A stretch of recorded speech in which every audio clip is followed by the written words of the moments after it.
it might need some jobs to get back, but is this the kind of thing that you think would go on the trains? That's brilliant. Thank you.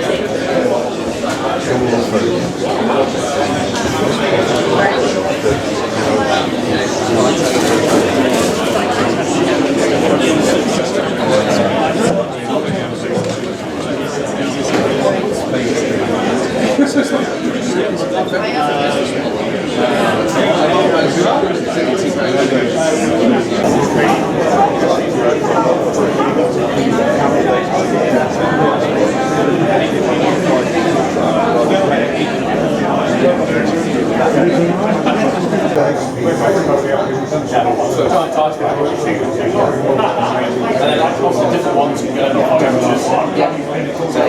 frozen, you have a -23 ice pack, frozen, and for chilled -18. Yeah, it's so simple. It's really, I mean,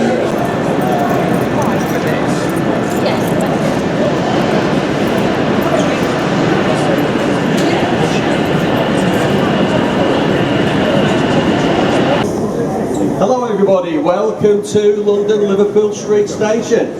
Welcome to Varamis, welcome to Central London, and as you can see here we've brought our very good looking express parcels train into the station today to give you all a visualisation of what our concept is. Hopefully many of you know who I am and have seen quite a lot of what we're trying to do within the UK with these trains, and we're going to start our speeches, so I'll just move on to our speeches. They're going to start about 12 o'clock. We've got the esteemed Lord Hendy here today to give us a few words on behalf of Chairman of Network Rail, and we also are very lucky to have someone from TfL to discuss their aspirations for making London cleaner as well. That will start about 12 o'clock. I just needed to say some housekeeping. So obviously you're moving around the live environment today. This is a live station. Platform 11 has been segregated off for our use only, so please just remain on the platform at all times. You're very welcome to go in and look at the train at whichever point you feel that you'd like to. Please don't move beyond the front of the train. The end of the train is out of bounds, and the gateway here is out of bounds. But you're more than welcome to come up, approach any of my team. They'll all be in high vis, they'll all have their name badges on. Come and approach myself and we can tell you all about Varamis Rail.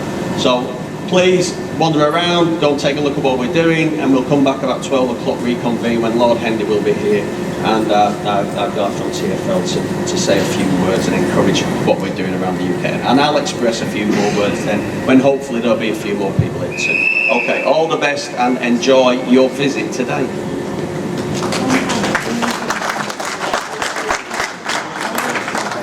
So we're back. Thank you everyone again for coming to London Liverpool Street. One shout out today to the local team here, Bronnie, Jonathan and Tony, who have worked incredibly hard with us to make this event happen today. And not just today, they're really convinced that this is an added feature to the station for the future.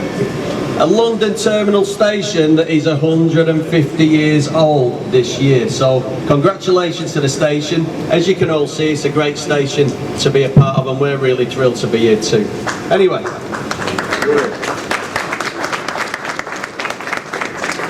without further ado, I've got a very esteemed guest with us today that I was really pleased to persuade to come and offer a few words of encouragement at the event. So without any further delay, Lord Hendy, Network Rail Chairman, is about to offer some words. Thank you, Lord Hendy. Brilliant, thank you, Bill. Morning everybody. This just happened to fit into my schedule, so like an express parcel, I'm here just in time. I was at the Olympic Park 15 minutes ago with a load of people from Department of Levelling Up Housing and Local Government, so it's very convenient. There is one problem with making speeches on railway stations, which is that people make announcements. So if there is an announcement, I will stop, because I've learned better than to speak over station announcements. So, as Phil says, I was here just 2 weeks ago for the 150th anniversary. We had a little bit of a party. upstairs to celebrate the 150th anniversary of this great station opening. In 150 years, the use of this station has changed very dramatically, and the same is true about the evolution of freight and parcels on the railway. Freight is the main bulk freight now on the railway is bulk trainloads of containers, and parcels disappeared in the 1980s. But actually, what we've got now is a situation in life where increasingly deliveries are made immediately. You order stuff today and it turns up tomorrow, and actually that means that the future is bright for rail freight in a way that maybe nobody had considered 10 or 15 years ago. One of the most significant successes in recent months has been the government's announcement of the rail freight growth target, a long-term growth target to move at least 75% more freight by rail by 2050. That's one of the first commitments from government to grow rail freight, and actually we won't meet those targets just by focusing on existing containers and freight commodities. We do need to grow that rail freight usage, but we also need to attract new freight markets to rail, meeting the new challenges of logistics organisations and commodities beyond those which have traditionally or recently been represented in rail freight. So, as I said, we all in our daily lives now order stuff on Amazon and other websites that deliver it tomorrow, and the way of doing this in a practical and sustainable way is to deliver items straight into city centres with rolling stock that makes it well suited for bulk.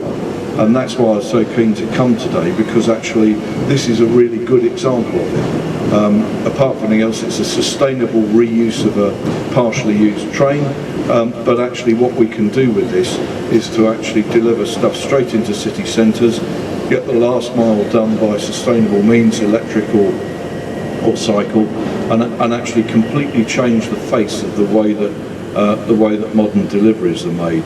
I really celebrate Varamis and Phil's activities in moving this forward. It's not easy to do necessarily. It takes a great deal of courage to invest your money in something which is in the foothills of development. But there's no doubt, in my view and in our view for the railway, that this is such an obvious thing to do. That actually delivering stuff into city centres other than by road, and at times when these stations have got enough space to deal with them, is just so obvious. So I think this is great. I'm hoping that Varamis succeed. I'm hoping there'll be, he probably doesn't, but I'm hoping there are other competitors in this space as well. And I'm hoping that those who deal in bulk deliveries of parcels and just-in-time deliveries get the idea that this is just such a sensible thing to do, and that actually it's sustainable, it will be economical in bulk, and it's the thing of the future. So it's really nice to be here, Phil, even though I'm not here for long. Thank you all for listening. Sorry about losing the speech on that. I never normally perform with technology, not even iPhones, and this proves why, actually, because if I had a printed copy I wouldn't have stuttered so much. But it's really good to see you, and let's hope this succeeds, because it's such a clever thing to do. Thanks a lot, everybody. But anyway, I'm really pleased. Thank you again, Lord Hendy of Richmond Hill, for attending our event today and really showing some encouragement, which I think is widely felt here as well today. I know it is with the local station, my team, and the railway in general, and we're really hoping to push on. I've got another really esteemed speaker that we're really pleased to have with us today from TfL. He's the head of strategic planning for TfL for their transport, mainly in freight. Scott Wilding. Scott? Hello. There we go. I'll hand it over to you. Thank you. Right, good afternoon, everyone. My name's Scott Wilding. I work for Transport for London in the road and freight team. So thank you very much, Phil, for inviting us. We think this is actually a really exciting project for London, not least because London as a city took a bit of a hit in the COVID pandemic. Our population went down, but by and large the population is back up to where we were just before COVID. And TfL thinks that the population of London will grow to about 9 million by the end of the decade. So that is more people wanting more stuff and us having to get it to them, but in a sustainable way. Now, London has really three main issues that are facing it. One is road safety, and making sure that we can, ensuring that we can get nobody killed or seriously injured on London's road network by 2041, improving air quality and improving congestion. And this helps do all of that, because one of the things that I think we've done relatively well at TfL is road safety is far better now than it was 5 and certainly 10 years ago. In terms of air quality and congestion, those are still the two main issues that are facing this city, and they face most world cities as it is anyway. And I would suggest that whoever wins the mayoral election coming up in May, those issues are a universal truth. We're still going to have those issues, and we still need to solve them. Now, we have had some success in terms of air quality, where policies like ULEZ and LES have managed to reduce harmful emissions from road vehicles, but that's not all of it. We don't think we can serve a city which, if it has a population of 9 million, is the same population as the entire country of Belgium without rail freight in particular. I mean, Phil showed me around the whole train, and you can get something like, was it 40, 50 HGVs off the road? To do that, this is one of the only things that is really going to get masses of kit off London's road network, because TfL is really, we're at the end of what we can do with conventional things on the road network, like scooter lining traffic lights or making junctions a bit bigger, all that sort of stuff. We're coming to the end of that, so now you've got to do something different. And I'd like to say, to Phil and the various guys, it's great to see this back, because we've almost forgotten as a city and in the UK that we used to do this. We used to do it 50, 100 years ago. It's new for London, but it's not new. It happened in the past, and it's good to see it back. So on behalf of TfL, we wish you all the very, very best. Hope to see lots more of these coming to serve the city. And thank you very much for inviting us. We really do wish you the best. Thank you very much, Phil.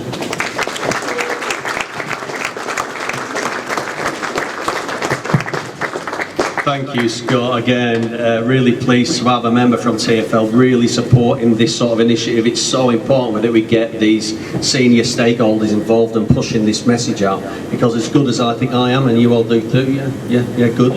I need some support, and I need backing. It doesn't come any bigger than Lord Hendy and Scott that have been so kind to be involved today.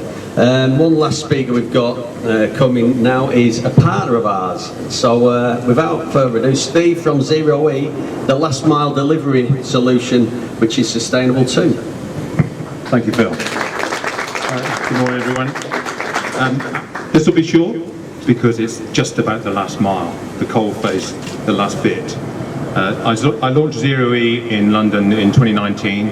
Last year we passed 1 million deliveries in London using bikes and cargo bikes and electric vans, all sustainably. Our biggest problem to growth, however, has always been getting goods into the middle of the city in the first place. Obviously electric vehicles don't have the range to get them from our clients' factories, and it's also very expensive. And a lot of businesses say that they want to act sustainably. I assure you very few are willing to do so. Our partnership with Varamis enables us to get goods into the centre of the cities, not only sustainably, but cost effectively. So those barriers have finally brought down. The other thing we've got here today is our containerised cargo bike. We'll demo that afterwards. Using rail freight and containerised cargo bikes can be a revolution. Containerisation in shipping led to globalisation. Containerisation in cargo bikes using rail freight will be another revolution. It will lead to localisation of the last mile, enabling us to make all urban deliveries emission-free and sustainable. Thank you.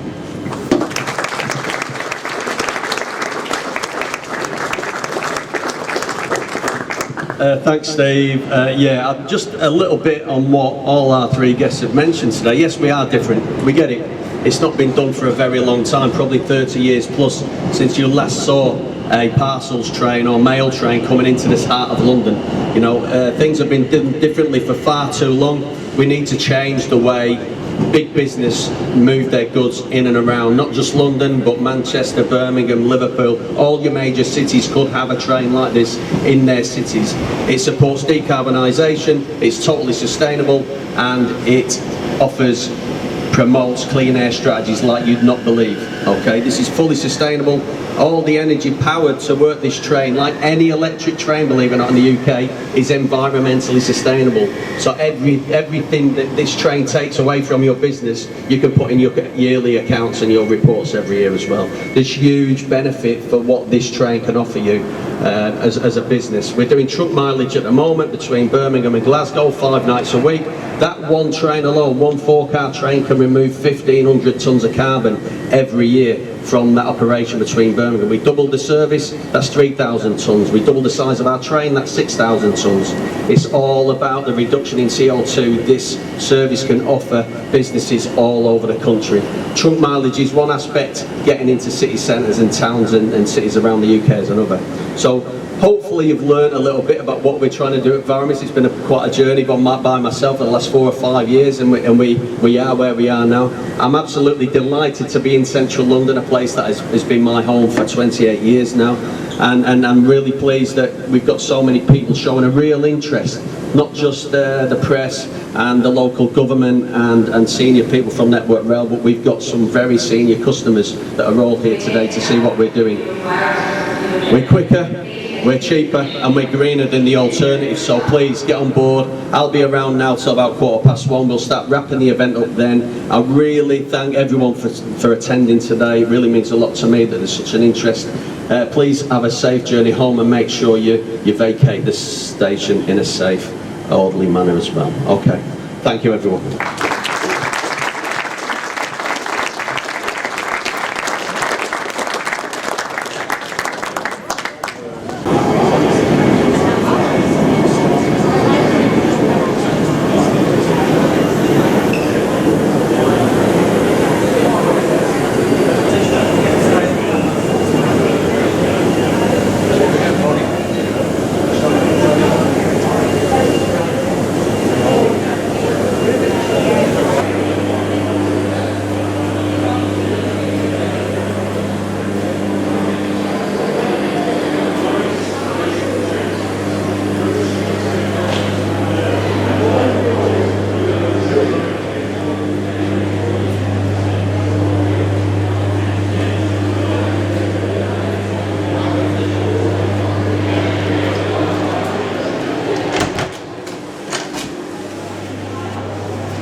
Billy, you put the nameplate on?